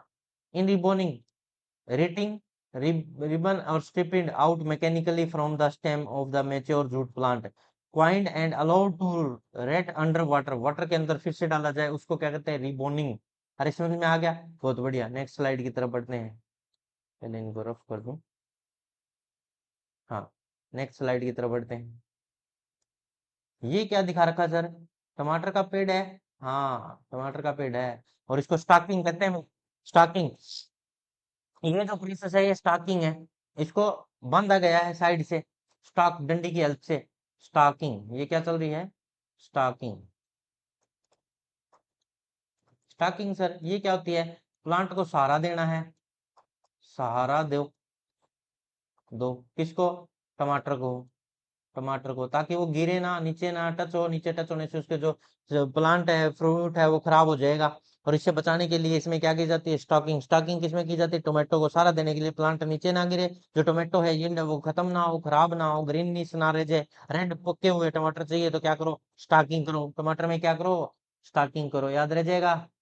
स्टॉकिंग वर्ड किसके लिए यूज होता है भाई? टोमेटो के लिए। सही है सर। आगे बढ़ते हैं नेक्स्ट स्लाइड की तरफ। ये दिखा रखा स्टॉकिंग के बारे में पूरा डिटेल बोला है। देखो पढ़ देते हैं। Tie the stem of tomato plant support structure every 6 और 8 इंच एज दे ग्रो। जब 6 से 8 इंच का जो प्लांट हो जाए तो उसको सपोर्ट देने के लिए टाई किया जाता है। इसी प्रोसेस को स्टॉकिंग बोला जाता है। The main goal of the staking tomato is to keep fruit off the ground, ताकि जो टोमेटो है वो ग्राउंड को टच ना करें, protect the fruit from the sunburn and the get decent crop, उस क्रॉप का नुकसान ना हो, उसको सनबर्न ना हो, उससे बचाने के लिए ऐसा स्टॉकिंग वर्ड किस में यूज होगा? टोमेटो में स्टॉकिंग वर्ड यूज होता है सर, टोमेटो के अंदर। ठीक है, तो नेक्स्ट स्लाइड की तरफ बढ़ते हैं। टिपिंग इन टी। टी में टिपिंग, देखो वहां टोपिंग कहते थे कट करने के ऊपर के लीव्स को, ताकि एपिकल डोमिनेंस को रोका जा सके, साइड ग्रोथ हो, लेटरल ग्रोथ हो। वर्टिकल ग्रोथ नहीं करता कोई प्लांट, तो उसका ऊपर की टिप को हटा दिया जाता है, जिसको एपिकल डोमिनेंस कहते हैं। और ये ऑक्सिन हार्मोन की वजह से होता है। एपिकल डोमिनेंस ऑक्सिन हार्मोन की वजह से होता है। उसको हटाने के लिए हम क्या करते हैं? ऊपर के पार्ट को हटा देते हैं, ताकि वो सीधी ग्रोथ ना करके, वर्टिकल ग्रोथ ना करके, हॉरिजॉन्टल लेटरल ग्रोथ करे, और उसके ज्यादा लीफ लगे, उसकी यील्ड ज्यादा हो, न्यूट्रिएंट वेस्ट ना जाए, उसकी क्वालिटी में सुधार आए। इसके लिए टिपिंग की जाती है टी में। और कब की जाती है? जब प्लांट की हाइट कितनी हो जाए? 35 सेंटीमीटर तक हो जाए। एंड सेकंड टिपिंग 60 सेंटीमीटर का ग्राउंड लेवल से जो प्लांट हो जाए। फर्स्ट टाइम टिपिंग की जाती है कब? 35 सेंटीमीटर का हो, 35 सेंटीमीटर का। और फिर 60 सेंटीमीटर का होने के बाद सेकंड टिपिंग की जाती है। तो ये इसके बारे में लिखा, पढ़ देते हैं। Removal of leaf from the tea plant is termed as tipping, also known as tea pruning भी कहते हैं इसको। टी प्रूनिंग के नाम से जाना जाता है। Tipping is done at the height of 35 centimetre and the second tipping is 60 centimetre from the ground level. Ground level से जब वो 60 सेंटीमीटर का हो, जब सेकंड टिपिंग की जाती है, और 35 सेंटीमीटर का हो जब फर्स्ट टिपिंग की जाती है। यहाँ तक कोई डाउट है तो बोल दो भाई। बस। आगे बढ़ते हैं नेक्स्ट स्लाइड की तरफ। रैपिंग।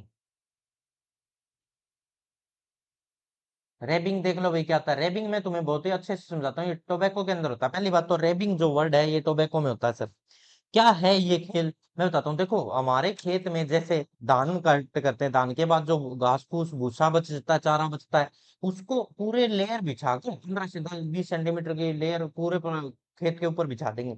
और हमें टोबैको बोलना है आगे, मान लो कोई भी घास फूस वीड भी हो सकती है, कोई और फाइबर क्रॉप भी हो सकती है, या उसमें मैंने जैसे पैडी का एग्जांपल दे दिया, धान का जो पराली जिसको बोलते हैं, पराली उसको जलाया जाता है। वो क्यों जलाते हैं बताऊं? उसको पूरे पे फैला दिया गया। फैलाने के बाद उसमें जो माइक्रोब्स हैं, कीट हैं, पतंग हैं, जो भी है नीचे, जो नुकसान पहुंचा सकते हैं नेक्स्ट आने वाली टोबैको की ग्रोथ को, तो उसके लिए उस पूरे को जला दिया जाएगा, ताकि उसके अंदर जितने भी वो कीटनाशक जो भी चीजें पेस्ट हैं, वो इंसेक्ट हैं, पेस्ट है, वो पूरी तरह से डैमेज हो जाए, और सरफेस सोइल बिल्कुल बेस्ट इंप्रूव क्वालिटी के मिले। इसके लिए रेबिंग किया जाता है। और रेबिंग वर्ड अगर कोई पूछे किसके लिए किया जाता है, कौन सी फसल के लिए, तो तुम बोल देना उसको टोबैको। टोबैको। तो वाक्यों में ऐसा किया जाता है। रैबिंग वर्ड और जलाने की प्रोसेस है। देखो, rabbing is the process of burning of trashes, weeds और any organic refuse of the soil surface in in tobacco. देखो किसमें किया जाता है? टोबैको। एक बात याद रखने की, रैबिंग 15 से 20 centimetre thick layer of leaves, weeds, paddy straw, जो पैडी का बची हुई पराली जिसको बोलते हैं, is uniformly separate over the soil surface and then burn, और उसको जला दिया जाता है। Rabbing burn established weed stubbles, weeds, seeds and weed के सीड हो गए, वीड का बचा हुआ स्टेबल हो गया, वेजिटेटिव पार्ट हो गया, उनको किल कर देता है। साथ में इंसेक्ट पेस्ट को भी खत्म कर देता है। Surface soil beside improve physical property of the soil, और उसमें फर्टिलाइजर भी डालता है वो, उसकी क्वालिटी को बढ़ा देता है। वीड के जितने भी सीड होते हैं उनको जला देता है। वीड के जो वेजिटेटिव पार्ट जिसे नेक्स्ट टाइम वीड होने के खतरा था वो भी खत्म हो जाते हैं। साथ में इंसेक्ट और पेस्ट को भी खत्म करता है, और सॉइल की फिजिकल क्वांटिटी प्रॉपर्टी को भी बढ़ाता है। अरे समझ में आया क्या? और टोबैको के अंदर रेबिंग वर्ड यूज होता है। कोई डाउट है किसी को? बहुत बढ़िया। नेक्स्ट टर्म की तरफ बढ़ते हैं। सही समझ में आ रहा है सभी को? अर्थिंग अप सर ये टोबैको के लिए, गन्ने के लिए और एक ग्राउंड नट के लिए भी किया जाता है। तीसरा भी लिख लो भैया, दो तो दे रखे हैं, पोटैटो दे रखा है, शुगर केन दे रखा है, और एक और लिख लो ग्राउंड नट। ग्राउंड नट पर दो इंपॉर्टेंट दो ही हैं, ग्राउंड नट में भी होती है अगर कोई पूछे तो, पर इंपॉर्टेंट तो पोटैटो और शुगर केन ही है। सर ये क्या होता है अर्थिंग अप? देखो पोटैटो है, पोटैटो का जो नीचे मिट्टी में दबे होते हैं पोटैटो, तो उनको अगर अर्थिंग अप मतलब उनके ऊपर मिट्टी चढ़ाने के प्रोसेस को, टेक्निक को क्या कहते हैं? Earthing up. अगर वो मिट्टी नहीं चढ़ेगी तो वो जो पोटैटो है वो पूरी तरह से न्यूट्रिशन लेके पूरी तरह मैच्योर नहीं हो पाएगा और वो ग्रीनिश कलर का हो जाएगा। कभी कभी हरे हरे पोटैटो देखे हैं आपने, वो इसी वजह से होते हैं, अर्थिंग अप अच्छे से नहीं करते उस वजह से। सर सब गन्ने में क्यों करनी पड़ती है अर्थिंग अप? चलो ये तो समझ में आ गया, अर्थिंग अप करने से वो प्योर मैच्योर की तरफ चला जाता है और उसका नुकसान नहीं होता, ये में वो अच्छा साइज ले लेते हैं, इसलिए अर्थिंग अप पोटैटो में। गन्ने में फिर क्यों करते हैं सर? गन्ने में इसलिए की जाती है ताकि जो गन्ना है ना वो बहुत भारी हो जाता है, और भारी होने की वजह से उसको गिरने का खतरा रहता है, उसको गिरने से बचाने के लिए, एंकरेज करने के लिए, और उसके साइड में प्रोप की जाती है। अगर उसके मिट्टी चढ़ा दोगे प्रोप आएंगे और वो पेनिट्रेट करके गन्ने को बचा लेंगे, इसीलिए ऐसा किया जाता है गन्ने के अंदर। मूंगफली में सर पोटैटो की तरह ही उसको दबा के रखा जाता है ताकि वो अच्छे से न्यूट्रिशन लेके मेच्योर हो।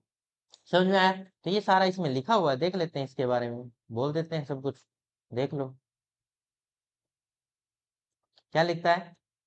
A technique where the soil is drawn up around the base of the plant and keep it stable windy weather। जो हवा है उसमें वो गिरे ना, वो प्लांट उसको स्टेबल बनाए रखने के लिए टेक्निक मिट्टी को ऊपर चढ़ाने के प्रोसेस अप ग्राउंड लेवल से थोड़ी सी। A technique to drawing soil up around stem to encourage balancing, ताकि बैलेंस बना रहे। A technique where the soil is drawn up around the stem to encouraging the root, routing को encourage करे, उसके nutrition मिल सके। Potato में mainly और sugar cane और ग्राउंडनट में ऐसा किया जाता है। ये बात होगी हमारी, आगे बढ़ते हैं नेक्स्ट स्लाइड की तरफ। नेक्स्ट स्लाइड की तरफ बढ़ते हैं और देखते हैं। देखो ये कर रहा है ना, ये क्या कर रहा है इसके अंदर? इसके अंदर सर ये है ना मिट्टी चढ़ा रहा है दोनों साइड, गन्ने की खेती में मिट्टी चढ़ रही है, इससे इसके गिरने का खतरा कम हो जाता है सर। सही समझ में आ रहा है? बहुत बढ़िया। नेक्स्ट, ये क्या है sir? Pro boiling. Pro boiling क्या होता है मैं बताता हूँ तुम्हें। प्रो पैर पैर बॉइलिंग, चलो इसके बारे में बता देते हैं, मार्कर चेंज करते हैं। हाँ, पैर बॉइलिंग ये क्या होता है? जो धान होती है ना, धान, धान में पहली बात तो धान पैडी, राइस नहीं बोला मैंने, देखो ध्यान दिया मैंने, पैडी बोला, पैडी। जो धान कटिंग करके आने के बाद वो ऐसा ऐसा दिखाई देता है, देखो यहाँ डायग्राम में जो दिखाया गया ऐसा दिखाई देता है, ऐसा। उसके ऊपर एक लेयर होती है, चावल के ऊपर एक और लेयर होती है, जिसको हटाने के प्रोसेस को प्रो बॉइलिंग कहते हैं। प्रो बॉइलिंग मतलब उसको पहले तो पानी में भिगोया जाता है, सबसे पहले पानी में डिप कर दो, पानी में भिगो दो, पानी में भिगोने के बाद उसको बॉयल कर लो, फिर उबाल लो, फिर उसको नीचे उतार के उसका छिलका उतार दो। छिलका उतारने के प्रोसेस को ही, उसके छिलका होता है राइस के ऊपर, अगर उसको खेत में से डायरेक्ट लाओगे उसपे छिलका होगा, प्रोसेसिंग करने के बाद वो राइस बनता है। ठीक है, उस छिलका उतारने के, छिलके को हस्क कहते हैं, हस्क को उतारना, उतारना, और फिर राइस मिलेगा तुम्हें। और जो ये राइस होगा ना ये साइज में बड़ा होगा, साइज में बड़ा होगा औरों से, क्योंकि ये उबल के बड़ा थोड़ा सा फूल के लंबा हो गया। और जो बासमती चावल जो ऐसे गांव में मानते हैं ऐसा ऐसा, वे जो बड़े चावल लाना वो अच्छे होते हैं, पकाने में अच्छे रहते हैं, तो वो ये प्रो पर बॉइलिंग राइस मांग रहे होते हैं। पर बॉइलिंग राइस होता है, ठीक है, समझ में आया? पर बॉइलिंग राइस के लिए वर्ड यूज होता है, सिंपल सी बात है। और इस फिनोमिना को इंग्लिश में क्या कहते हैं? हाइड्रोथर्मल ट्रीटमेंट है। हाइड्रोथर्मल ट्रीटमेंट होता है ये एक तरह का, हाइड्रो मतलब पानी में और थर्मल मतलब टेम्परेचर देके, हाइड्रोथर्मल ट्रीटमेंट,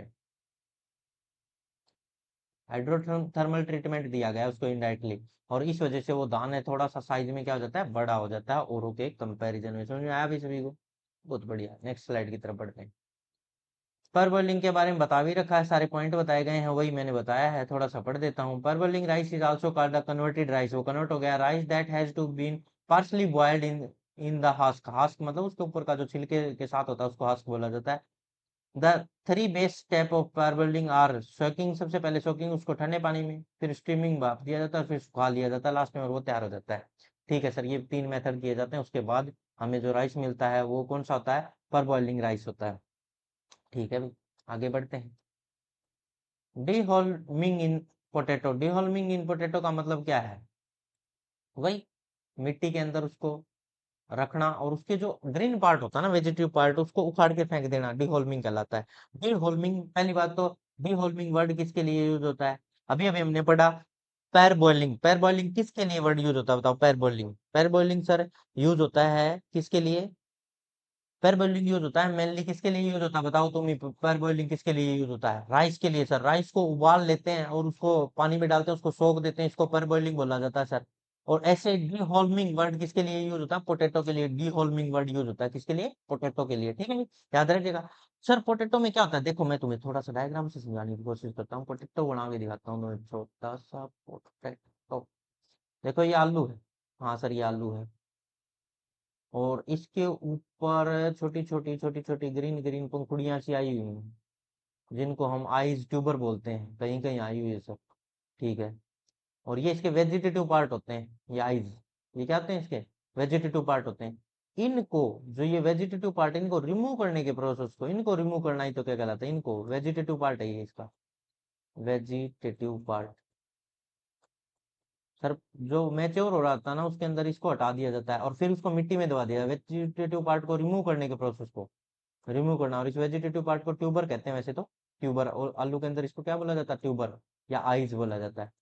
ये ग्रीन पार्ट बेवजह का था, अब ये प्लांट में कोई फायदा तो दे नहीं रहा था, इसके न्यूट्रिशन को absorb कर रहा था, इसकी जो ताकत थी, इसमें जो स्ट्रेंथ थी, उसको कमजोर ही कराता था। तो हम इसको हटा के वापस मिट्टी में डिप कर देंगे। मिट्टी में रहने से वो वापस मैच्योर होगा और उसकी जो ऊपरी कवर है वो थोड़ा सा हार्ड हो जाएगा, ताकि हम अप्रूट करेंगे जब उसको उखाड़ेंगे तो वो कट फट ना लगे आलू के अंदर। जल्दी से नरम होते हैं ना बहुत सी बार आलू, वो कट जाते हैं, वो उसी वजह से होते हैं। उनको लंबे समय तक मिट्टी में रखोगे ना, फिर वो अच्छे मेच्योर हो जाते हैं, ठीक है? और इसको पार्ट को हटा देना चाहिए, ताकि न्यूट्रिशन की बचत हो सके, और वो प्लांट जो पोटेटो उसका साइज ग्रोथ कर सके। इसी को कहते हैं dehaulming. Dehaulming refer to the act of detaching of the vegetative part of the potato plant found above the ground from the root tuber. Tuber होते हैं, उनसे इसको हटाने के प्रोसेस को कहते हैं। रूट नहीं आएगा, रूट तो खुद ही नहीं है यार। Potato is a stem, potato modified stem, वो उसमें रूट कहाँ से वर्ड यूज हो गया? ये रूट वर्ड गलत है यहाँ, ठीक है? तो आगे बढ़ते हैं। यहाँ तक कोई डाउट है क्या किसी को? पोटैटो में क्या होता है? डीहोल्मिंग वर्ड अगर आए तो बोल देना ये पोटैटो के लिए वर्ड यूज हुआ है। हेलियोट्रोपिज्म सनफ्लावर में होता है। ये क्या होता है सर? हेलियोट्रोपिज्म का मतलब बताता हूँ तुम्हें। हेलियोट्रोपिज्म का मतलब होता है सन इधर है तो सन अभी फिलहाल यहाँ है, तो ये जो सनफ्लावर वो उसकी तरफ मुंह कर लेगा। अब सूरज यहाँ गया तो ये भी उधर मुंह कर लेगा, ये इधर आ गया तो ये भी इसके साथ साथ अपने आप को रोटेट करना क्या कहलाता है? हेलियोट्रोपिज्म। हेलियोट्रोपिज्म का मतलब होता है, जो सनफ्लावर होता है इसी में होता है। पहली बात तो हेलियोट्रोपिज्म, हिलियोट्रोपिज्म होता है सनलाइट के टुवार्ड्स अपनी डायरेक्शन को चेंज करने के प्रोसेस को हिलियोट्रोपिज्म कहते हैं, और ये सनफ्लावर में देखने को मिलता है। ऐसे ही सर और भी होते हैं, हाँ, फोटो पीरियोडिज्म भी होता है। फोटो पीरियोडिज्म ये क्या होता है सर? सनलाइट की तरफ किसी भी प्लांट की टिप का मुड़ना। जैसे ये प्लांट टिप है और सन यहाँ है, ठीक है? तो इसकी जो टिप होगी ना पूरी, वो उसकी तरफ ऐसे मुड़ेगी, बेंड होना, बेंड्स टुवार्ड्स सन, टुवार्ड्स सन। जो टिप है उसका सिर्फ है, और इस टिप में क्या था? ऑक्सीजन होता है, जो एपिकल डोमिनेंस के लिए जिम्मेवार है, यही ऐसा करवाता है। दूसरा एक होता है फोटोपीरियोडिज्म होता है। ऐसे ही और होता है क्या? जियोट्रोपिज्म। जियोट्रोपिज्म, जियोट्रोपिज्म, जियोट्रोपिज्म किसी भी प्लांट की रूट में देखने को मिलता है। रूट का अर्थ की तरफ ग्रेविटी के साथ चला जाना, ग्रेविटी के साथ साथ चलना, क्या कहलाता है? जियोट्रोपिज्म। और सनफ्लावर की तरफ सनफ्लावर का सूरज के साथ साथ मुड़ना क्या कहलाता है? हेलोट्रोपिज्म। और किसी भी टिप का बेंड होना सनलाइट की तरफ, सन की तरफ नहीं, सनलाइट की तरफ बोलेंगे यहाँ। वहां सन की तरफ है, यहाँ सनलाइट की तरफ बोलेंगे, और इसको फोटो पीरियोडिज्म बोला जाता है। यहाँ तक कोई डाउट है तो बोल दे भाई। नेक्स्ट टर्म की तरफ बढ़ते हैं। सही समझ में आ रहा है? आगे बढ़ते हैं तो ये क्या है सर? डीनेवलिंग इन बनाना। डीनेवलिंग बहुत अच्छा प्रोसेस है। क्या होता है? मेल पार्ट होता है ना, ये जो आगे का पार्ट है ये बाद में सूखने लगता है। जो बंच अच्छे से गुच्छे तैयार हो गए, बनाना के गुच्छे तैयार हो गए, देखो ये गुच्छे तैयार हो रहे हैं, उसके बाद जो मेल पार्ट है इसका कोई रोल नहीं रहा, जो फर्टिलाइजेशन था वगैरह वगैरह वो तो सब हो चुका। जो ये मेल पार्ट को रिमूव करना, मेल पार्ट ओह बनाना, पहली बात तो ये बनाना के लिए डीनेवलिंग वर्ड किसके लिए यूज होता है? बनाना के लिए सर। और इसमें मेल पार्ट को आफ्टर फर्टिलाइजेशन और सीड और बंच बनने के बाद हटाने के प्रोसेस को क्या कहते हैं? डीनेवलिंग। डी नेवलिंग, डीनेवलिंग समझ में आ गया बनाना का। न्यूट्रिशन जितना लेना था वो ले चुका, प्लांट का बंच जितना बड़ा होना था हो चुका, उसके बाद फर्टिलाइजेशन हो चुकी, अब मेल पार्ट का कोई काम नहीं है। अब वो फालतू में नुकसान ही पहुंचा सकता है प्लांट को। क्या नुकसान पहुंचाएगा? वो ना उसके न्यूट्रिशन को ऑब्जर्व करेगा, बंच का जो साइज है, बंच में जो बनाना उसके साइज को थोड़ा बहुत कम ही करने में हेल्प करेगा, इसलिए उसको आगे साइज के तो फायदे में रहेंगे। क्योंकि अब बनाना का साइज जितना, हमें तो बड़े से बड़ा बनाने का साइज चाहिए, क्यों चाहिए? क्योंकि हमें जो ग्रोथ है वो मार्केट में अच्छे रेट मिलेंगे, इसलिए। तो अब जो मेन पार्ट को नुकसान पहुंचा सकता है उस वंश को, इसलिए उसको कट करके फेंकने की प्रोसेस को डीनेवलिंग इन बनाना कहते हैं। कोई डाउट है क्या किसी को इसमें? नहीं है तो नेक्स्ट स्लाइड की तरफ बढ़ते हैं। यहाँ तक समझ में आ रहा है कैसे भी को? बहुत अच्छे। ये देखो ये बंदा क्या कर रहा है, ब्यूस ब्यूसनिंग इन पेडी, पेडिंग की ब्यूसनिंग। देखो पेडी को ट्रांसप्लांटिंग होती है, मेनली क्या होती है, ट्रांसप्लांटिंग होती है सर, प्लांटिंग ट्रांसप्लांटिंग होती है।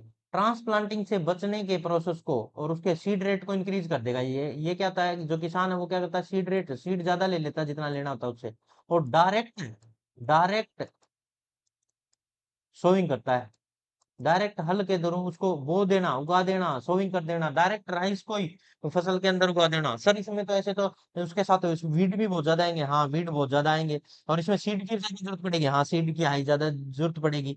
अब वीड को हटाने के लिए अब खड़ी फसलों में क्या करना पड़ेंगे हमें, खड़ी फसल में हल चलाना पड़ेगा। देखो पहले तो उसने ट्रांसप्लांट नहीं किया, उसने ट्रांसप्लांट नहीं किया, उसके उसकी जगह क्या कर दिया, सीड को डायरेक्ट सोइंग कर दिया, डायरेक्ट सोइंग कर दिया, तो इसमें बहुत ज्यादा वीड आएंगी। इसमें वीड क्या होंगी, वीड बहुत ज्यादा होंगी सर, वीड क्या होंगी, मोर बहुत ज्यादा होंगी। और इन वीड को हटाने के लिए खड़ी फसल में, मैं लिख देता हूँ, खड़ी फसल में क्या चलाएगा, हल। फसल में क्या चलाना पड़ेगा, हल। और हल चलाने का, खड़ी फसल में हल चलाने के मेथड को क्या कहा जाता है, ये रहा, डिविशनिंग इन पैडी। धान की खेती के अंदर डिविशनिंग ये कर रहा है, डिविशनिंग, यहाँ धान है, इसके साथ वीड बहुत ज्यादा उग चुकी है, और उसको वीड को उखाड़ने के लिए बीच में से क्या कर रहा है, अब ये डिविशनिंग प्रोसेस कर रहा है, डिविशनिंग। डिविशनिंग क्या है सर, खड़ी फसल के अंदर हल चला के वीड को उखाड़ने के प्रोसेस को डिविशनिंग कहते हैं। और ऐसा पैडी के लिए, ये वर्ड जो डिविशनिंग वर्ड आए तो कह देना पैडी के लिए यूज हुआ है सर। डिविशनिंग किसके लिए हुआ है, पैडी के लिए। डीनेवलिंग किसके लिए होता है, बनाना के लिए सर, मिल पार्ट को हटा के फेंकना का, डी नेवलिंग। अब आगे बढ़ते हैं नेक्स्ट स्लाइड की तरफ। यहाँ तक कोई डाउट है क्या किसी को? सही समझ में आ रही है हर बात? हाँ, तो नेक्स्ट स्लाइड की तरफ बढ़ते हैं, इसको डिलीट किया जाए। हाँ, जर्किंग, जर्किंग देखो मैं बताता हूँ तुम्हें क्या होता है।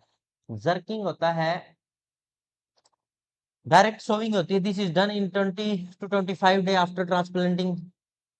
जर्किंग क्या है, जो फर्स्ट या अर्ली बर्ड आती है ना किसी भी प्लांट की, उसको फर्स्ट अर्ली बर्ड को हटा के फेंक दिया जाता है। क्योंकि मैंने, मेरे खेत में बहुत सारे प्लांट उगाए, उनमें से कुछ प्लांट में पहले ही बर्ड आने लगी, ऊपर की बर्ड सबसे पहले आ गई, तो मैं उसको उखाड़ के फेंक दूंगा।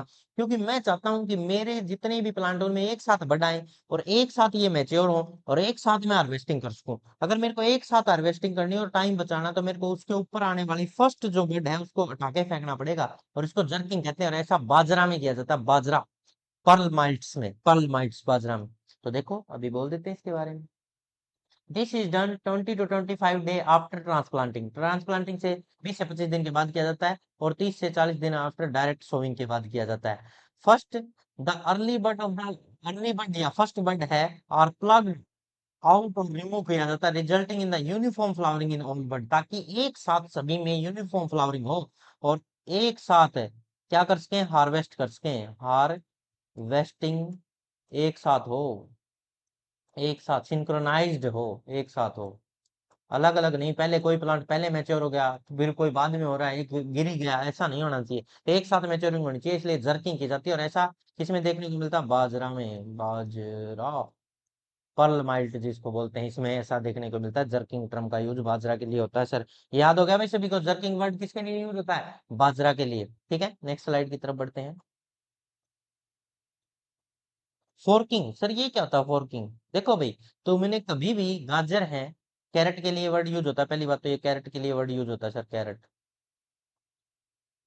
फोर्किंग। सर गाजर जो आपने देखी है खेत में, वो क्या होता है, वो सीधी होती है, लंबी लंबी होती है, पर यहाँ फोर्क जैसी, यहाँ डायग्राम में देखो अजीब गरीब नजर आ रही है, ऐसा क्यों हो गया? क्योंकि जो गाजर उगाई जाती है ना, वो रिज बनाए जाते हैं मोटे मोटे, उनके ऊपर उगाई जाती है मिट्टी, ताकि लूज हो और उसमें आसानी से वो पेनिट्रेट कर सके। परंतु कहीं कहीं की सोइल क्या होती है, टाइट होती है, और टाइट होने की वजह से वो अच्छे से पेनिट्रेट नहीं कर पाती, और पेनिट्रेट नहीं कर पाती तो वो लेंथ बढ़ने की जगह साइड में निकलने लगती है, और फॉर्क लाइक चम्मच जैसे, ये तुम्हें दिखाई दे रही है ना यहाँ डायग्राम में, देखना फोर्क कहते हैं इसको, इस चम्मच को क्या कहते हैं, इसको फोर्क बोला जाता है, और इसकी तरह डायग्राम हो जाता है, इसीलिए इनको फोर्क, देखो ये फोर्क जैसी बनी हुई है, तो इसको क्या कह दिया गया, फोर्किंग। फोर्किंग किस में देखने को मिलती है, कैरेट में, कब, जब टाइट सॉइल हो और बहुत ज्यादा हार्ड हो, तो उसके अंदर पेनिट्रेट करने में प्रॉब्लम हो रही हो, तो फोर्किंग, फोर्क जैसी दिखाई देने लगती है क्या, कैरेट।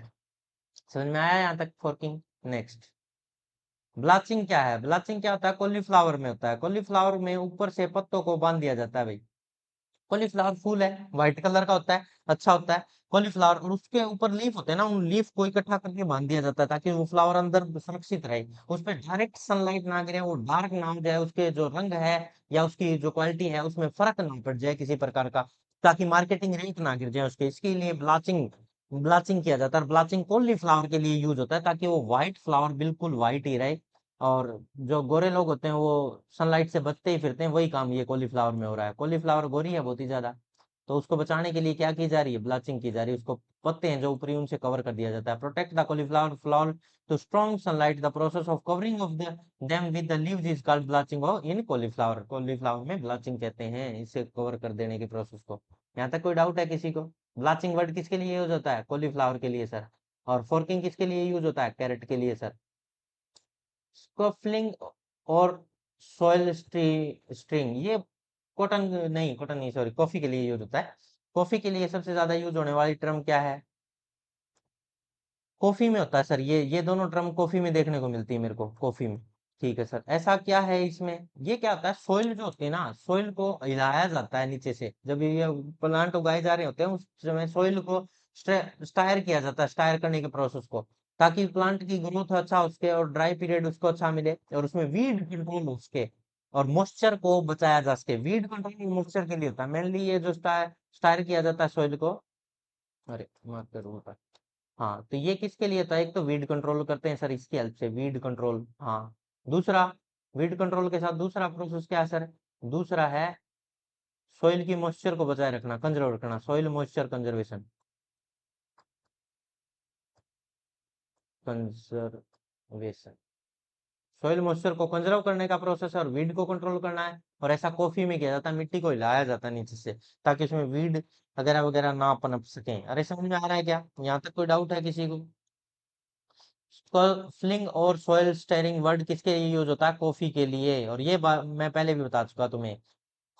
सिल्किंग, सिल्किंग क्या होता है, सिल्क, जो वर्ड यूज हुआ था सिल्क, यहाँ लिखता हूँ, सिल्क वर्ड यूज हुआ था, बताओ वो किसके लिए यूज हुआ था, फीमेल पार्ट के लिए, मेज के अंदर फीमेल पार्ट था, फीमेल पार्ट उसको सिल्क कहा था, हाँ सर फीमेल पार्ट को सिल्क कहा था, और सिल्क के बनने के ये डायग्राम दिखा रखा है ना, सिल्क ही दिखा रखा है यहाँ पे इस डायग्राम में, ये जो हेयर नुमा संरचनाएं आती हैं, इसको क्या कहा जाता है, सिल्क, और सिल्क फॉर्मेशन इन मेज इज नोन एज सिल्किंग इन मेज, सिल्किंग वर्ड, या डीटेसलिंग, डीटेसलिंग मेल पार्ट को धागे फेंकने के प्रोसेस पे क्रॉस पोलिनेशन को प्रमोट किया जाए, डीटेसलिंग सिल्किंग वर्ड, क्यों वर्ड यूज इन ई, याद आ रहा है, डीसकलिंग, डीसकलिंग से बनाना और साथ में तंबाकू, टोबैको दोनों में यूज हुआ था सर, हाँ, तो ऐसे याद करने पड़ेंगे सारे के सारे।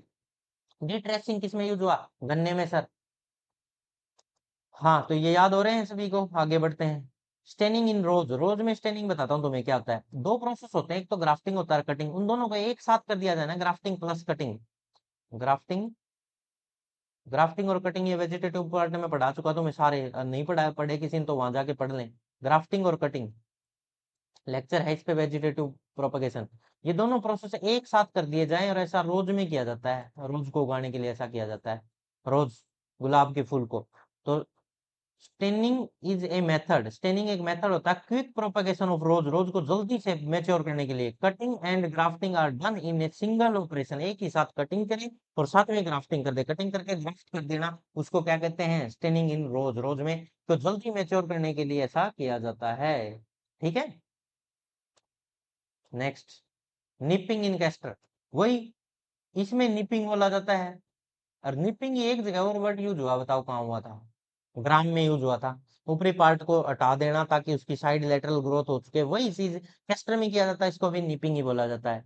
देखिए यहाँ लिखा भी है, निपिंग इन कैस्टर रिड्यूस वेजिटेटिव ग्रोथ को resulting in increase in spike length and capsule size, seed size and removal of the unwanted spike, जो ऊपर की तरफ बढ़ रही है अनवांटेड स्पाइक उसको हटा देने की प्रोसेस को यहाँ क्या कहा जाता है, निपिंग। निपिंग किसमें वर्ड यूज हुआ बताओ, निपिंग वर्ड कैस्टर में यूज हुआ, और पहले किसमें हुआ था, ग्राम में, चने में, बकरियों की हेल्प से भी हटवाया था मैंने उसको, याद आ रहा है कुछ, बहुत बढ़िया। अब ये कुछ टर्म्स जो कि यूज होती हैं, बहुत जरूरी है। एरोइंग, एरोइंग का मतलब क्या होता है सर, जो गन्ना है वो मैच्योर होने के बाद उसके ऊपर एरो लाइक जो वो इनफ्लोरेसेंस, सॉरी इनफ्लोरेसेंस आता है, एरो जैसा दिखाई देता है, इनफ्लोरेसेंस आती है ना, इन फ्लो इनफ्लोरेसेंस का डेवलप होना,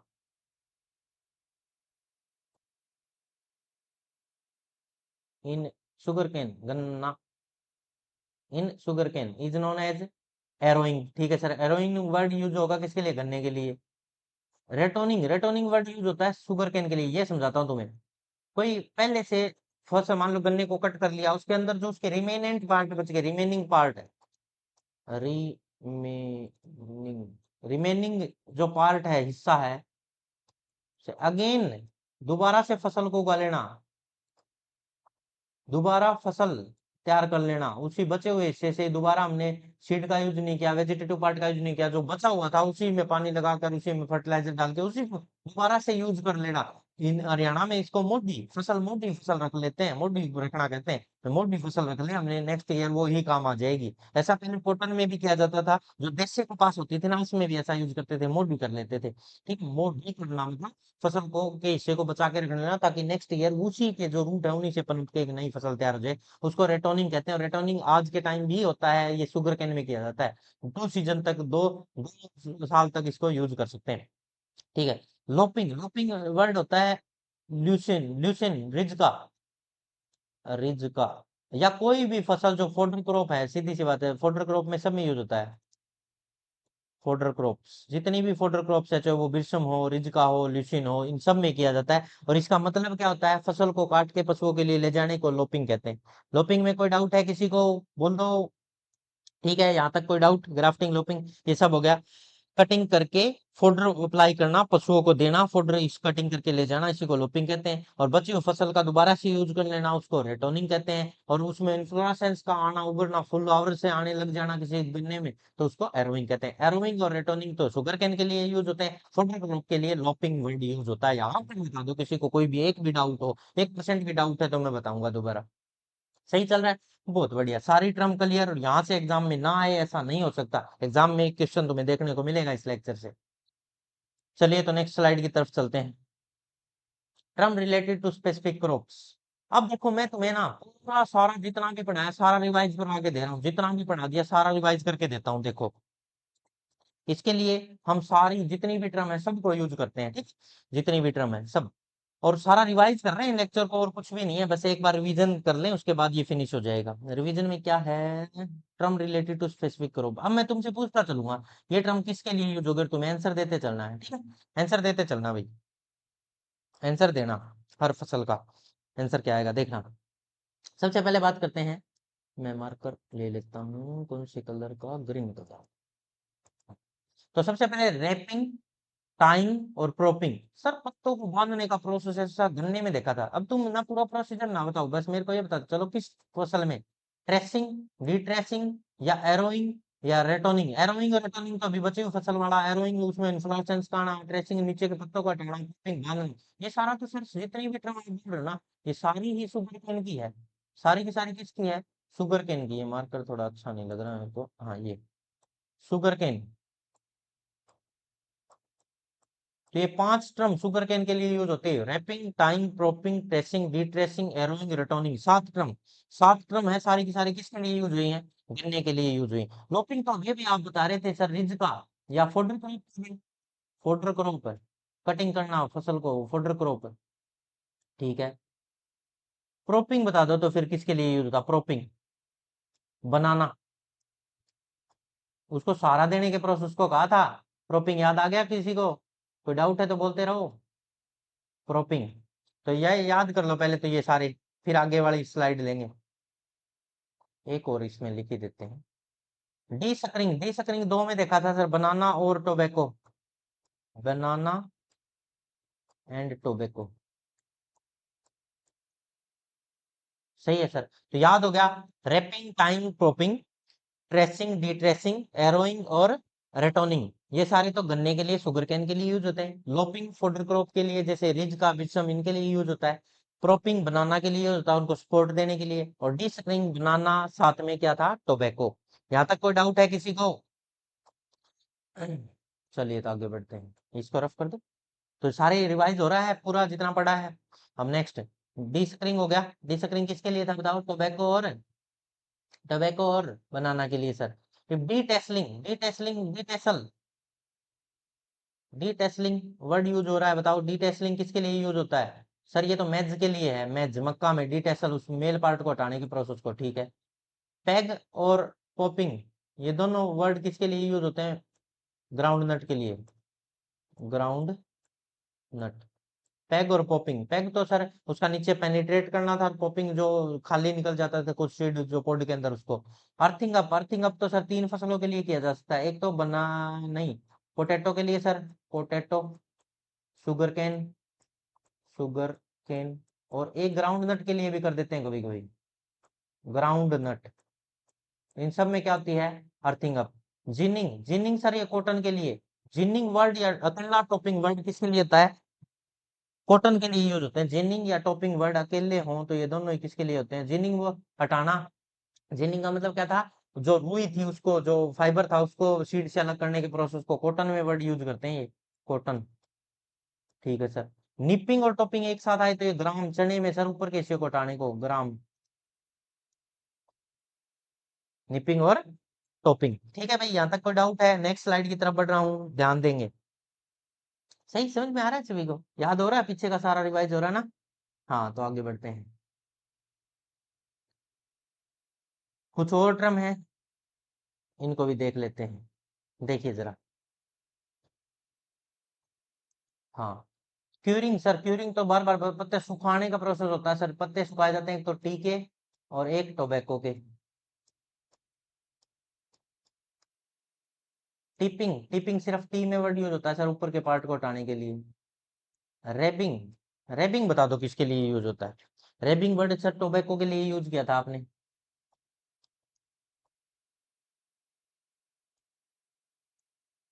और रेटिंग जूट के लिए, स्ट्रिपिंग जूट के लिए, और रिबोनिंग जूट के लिए। तो सर ये तीनों टर्म तो जूट के लिए, उसको हटाना, पहले पानी में डालना, फिर दोबारा से पानी में डालना, और स्ट्रिप से उसके फाइबर को हटाना, जूट के लिए। या बास्ट कह दो या जूट कह दो, जूट या बास्ट के लिए ऐसा किया गया था सर।